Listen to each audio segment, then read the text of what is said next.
नमस्ते, good evening दोस्तों, स्वागत है आपका द स्टडी इन विलेज में। तो चलिए आज की क्लास स्टार्ट करते हैं।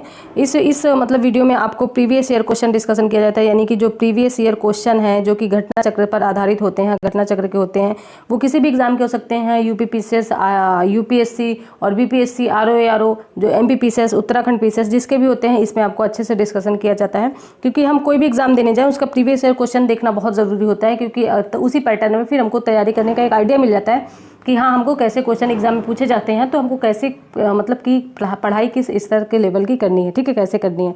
तो ये सारी चीज़ें, और जो बच्चे इस वीडियो पे नए हैं तो बता दिया जाए कि इस चैनल पे आपको 3 वीडियो देखने को मिलती है। सुबह 8 बजे आपको करंट अफेयर्स की वीडियो आती है, जिसमें आपको हिंदी में सारी चीज़ें बताई जाती हैं, जैसे कि कैसे मतलब कि जो एडिटोरियल होते हैं उनका डिस्कशन किया जाता है, आंकड़े बताए जाते हैं कि कैसे आप मेन्स लिख सकते हैं, कैसे आपका प्री का क्वेश्चन बन सकता है, ये सारी चीज़ें। उसके बाद शाम को आपको 4 बजे की वीडियो आती है, जो यही वीडियो है जिसमें हम प्रीवियस ईयर क्वेश्चन डिस्कस करते हैं। अभी हम हिस्ट्री कर रहे हैं, तो इस वीडियो में हमने प्रागैतिहासिक काल और सिंधु घाटी की सभ्यता कर ली है, और अब हम वैदिक काल कर रहे हैं। ये वैदिक काल का दूसरा वीडियो है, तो जिन्होंने नहीं देखा पहला वो जाके देख सकते हैं, ठीक है। और फिर उसके बाद आपका जो तीसरा वीडियो आता है, उसमें हम रात को 8 बजे वो वीडियो आता है, उसमें हम पॉलिटी का सेशन स्टार्ट किए, तो पॉलिटी का वीडियो आता है, जिसमें हम सारी चीज़ें लक्ष्मीकांत पे आधारित बुक पे, जो लक्ष्मीकांत है उस बुक पर आधारित आपको सारे लेक्चर लिए जाते हैं, और फिर उसमें आपको सारी चीज़ें समझाई जाती हैं। उसके बाद एक टॉपिक क्लियर होने के बाद आपको क्वेश्चन दिए जाते हैं 10-15 क्वेश्चन, ताकि आपको ये पता चले कि आपने सही से पढ़ाई की है कि नहीं, या फिर सही डायरेक्शन में पढ़ाई की है कि नहीं। वो क्वेश्चन प्रीवियस ईयर पर आधारित होते हैं, यानी कि प्रीवियस ईयर के क्वेश्चन होते हैं, ठीक है।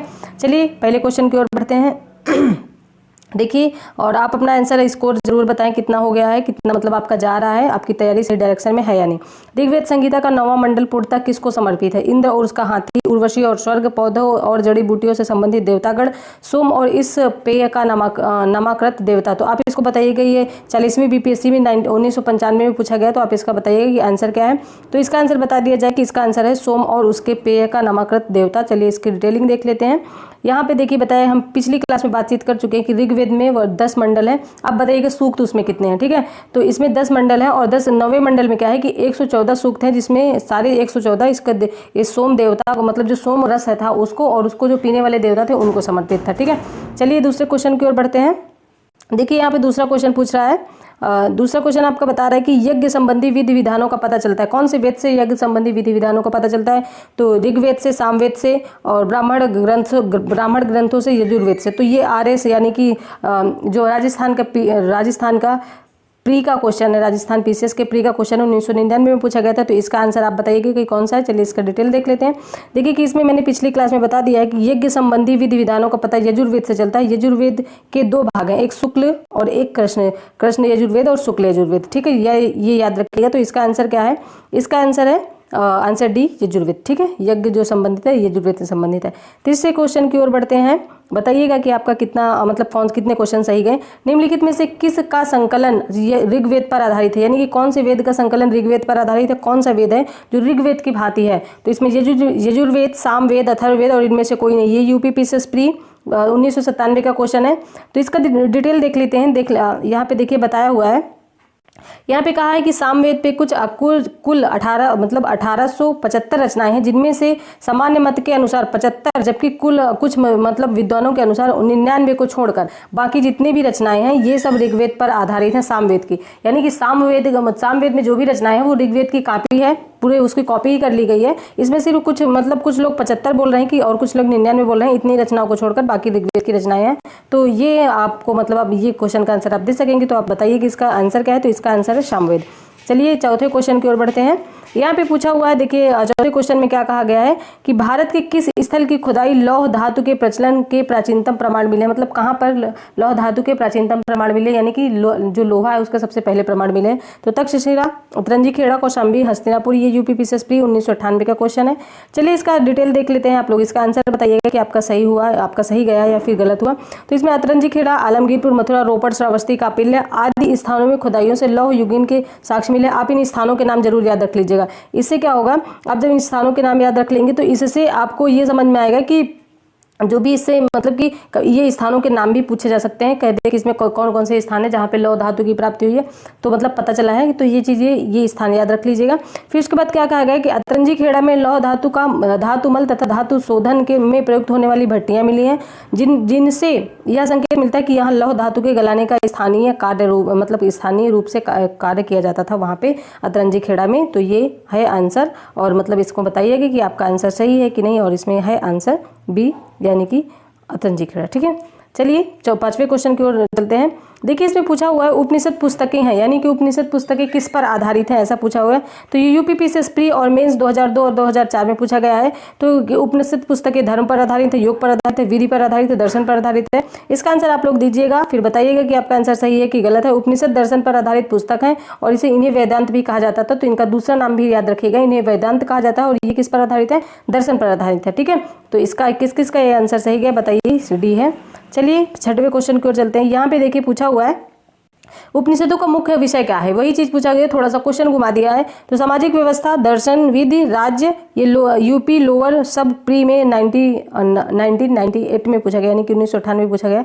तो इसका आंसर बताइएगा आप। दर्शन, ये किसी मतलब कि सबका सही हुआ होगा, मुझे विश्वास है कि इसको 100% सही किया होगा, क्योंकि ऊपर ही अभी हमने जस्ट डिस्कस किया उसको।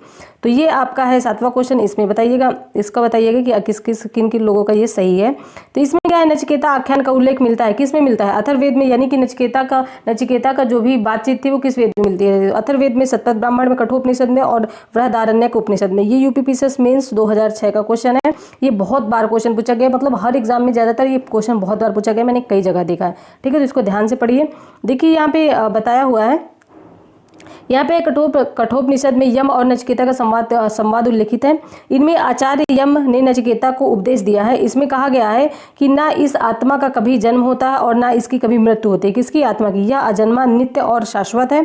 कठोपनिषद को कृष्ण यजुर्वेद का उपनिषद है। तो हमने दो अभी जस्ट डिस्कस किए, कौन कौन से उपनिषद है, तो एक है कृष्ण और एक है शुक्ल उपनिषद, नहीं कृष्ण यजुर्वेद और शुक्ल यजुर्वेद। तो ये जो भाग है कठोपनिषद, ये कृष्ण यजुर्वेद का भाग है। ठीक है, तो इसका आंसर क्या हुआ, देखिए इसका आंसर आप लोग बताइएगा कि इसका आंसर क्या है। तो इसका आंसर है सी, कठोपनिषद। ठीक है, चलिए आगे बढ़ते हैं 8वें क्वेश्चन की ओर। इसका ये देखिए वही क्वेश्चन है, कई बार पूछा गया, आप ये क्वेश्चन देख सकते हैं कितनी बार पूछा गया। IAS प्री 1997 में, UPPCS pre 1999, Uttarakhand PCS pre 2005 में पूछा गया, तो बहुत बार पूछा गया। आध्यात्मिक ज्ञान के विषय में नचिकेता और यम का संवाद किस उपनिषद पर है, तो बृहदारण्यक उपनिषद, छांदोग्य उपनिषद, कठोपनिषद और केन उपनिषद। ठीक है, तो ये क्वेश्चन कई बार पूछा गया, आप इसका बताइएगा, सबका 100% आंसर इसका सही आने वाला है। तो ये है आपका कठोपनिषद, जो कि अभी हमने इसका डिस्कशन किया है जस्ट। कठोपनिषद में यम और नचिकेता का संवाद उल्लिखित है, जिसमें कहा गया है, यम ने कहा है नचिकेता से कि ये जो आत्मा है ना, ये मतलब ना इसकी कभी मृत्यु हुई है और ना ही इसका कभी जन्म हुआ है। तो ये एक अजन्मी मतलब जो आत्मा है, ये अजन्मा, नित्य और शाश्वत है। ठीक है, और ये कृष्ण यजुर्वेद का, ना कि शुक्ल यजुर्वेद। ठीक है, तो ये भी पूछा जा सकता है कि कौन से यजुर्वेद का है, तो कृष्ण यजुर्वेद का, ध्यान रखिएगा। देखिए 9वें क्वेश्चन की ओर चलते हैं। यहाँ पे पूछा हुआ है कि उपनिषद, 1 मिनट, देखिए यहाँ पूछा हुआ है, उपनिषद काल के राजा अश्वपति शासक थे, यानी कि उपनिषद काल में एक राजा थे जिनका नाम था अश्वपति। वो कहाँ के शासक थे, काशी के शासक थे, कैकेय के शासक थे, पंचाल के शासक थे, विदेह के शासक थे। ये यूपीपीसीएस प्री 1999 का क्वेश्चन है। तो इसको बताइएगा कि आपका आंसर सही हुआ है कि नहीं। तो देखिए यहाँ पे लिखा हुआ है कि जो राजा थे, विदेह के राजा जनक थे, पांचाल के राजा प्रवाह राजा बलि थे, और केकेय के राजा जो थे वो अश्वपति थे, और केकेय के राजा अश्वपति थे, काशी के राजा अजातशत्रु थे। तो यानी कि हमसे क्या पूछा हुआ है कि अश्वपति कहाँ के राजा थे, तो अश्वपति थे केकेय के राजा। ये चीज़ किसका किसका सही है बताइएगा। और देखिए आप इनके राजाओं के नाम भी याद रख लीजिएगा, जो कि उपनिषदों में वर्णित है। तो इनके सब आप नाम याद करके रख सकते हैं, क्योंकि क्वेश्चन बनने की संभावना है। ठीक है, चलिए आगे बढ़ते हैं लास्ट क्वेश्चन की ओर आज के, और ये है IAS 1996 का क्वेश्चन। इसमें ये पूछा हुआ है, इसमें पूछा हुआ आरंभिक वैदिक साहित्य में सर्वाधिक वर्णित नदी कौन सी, यानी कि कौन सी ऐसी नदी है जिसका वैदिक काल में बहुत ज़्यादा उल्लेख मिला, वैदिक साहित्य में बहुत ज़्यादा उल्लेख मिला। तो कौन सी है, सिंधु है, सूतरुदी है, सरस्वती है, और उसके बाद है गंगा। ठीक है, तो इसमें बताइएगा कि कौन सी नदी है। चलिए इसका आंसर देख लेते हैं। देखिए यहाँ पे बताया हुआ है कि सिंधु नदी ऋग्वैदिक काल में सर्वाधिक महत्व है, इसी कारण इसका उल्लेख ऋग्वेद में सर्वाधिक बार हुआ है। सिंधु नदी को उसके आर्थिक महत्व के कारण हिरण्ययनी कहा जाता था। ठीक है, तो किसका किसका ये आंसर मतलब किसका किसके कोई कितने क्वेश्चन सही हैं, मतलब कितने आंसर सही हैं, कितने क्वेश्चन उसने किए हैं, कितने अटेम्प्ट किए हैं, कितने आंसर सही है, ये सारी चीज़ें आप बताइएगा, कमेंट बॉक्स में बता सकते हैं। और मतलब इसमें माइनस मार्किंग बिल्कुल नहीं है। तो अभी जो मैं चला रही हूँ सेशन, इसमें माइनस मार्किंग नहीं है, आपके एग्जाम में माइनस मार्किंग होगी, ठीक है। तो आप बताइएगा कि आपका कितना गया आंसर, और मतलब कि आपको ये सेशन कैसा लग रहा है ये भी बता सकते हैं, फीडबैक दे सकते हैं, लाइक डिसलाइक करके बता सकते हैं आपको कैसा लग रहा है। अगर नहीं पसंद आ रहा तो क्यों नहीं पसंद आ रहा है, अपना सजेशन जरूर दें, ताकि हम उसमें उसको भी मतलब इसमें इम्प्लीमेंट करें या फिर ऐड करें। तो बताइएगा फिर कैसा लग रहा है। चलिए ठीक है, अपना सपोर्ट बनाए रखिए और स्टडी कंटिन्यू करिए, अपने और अपने परिवार का ध्यान रखिए, अपनी हेल्थ का ध्यान रखिए। मिलते हैं नेक्स्ट वीडियो में। धन्यवाद।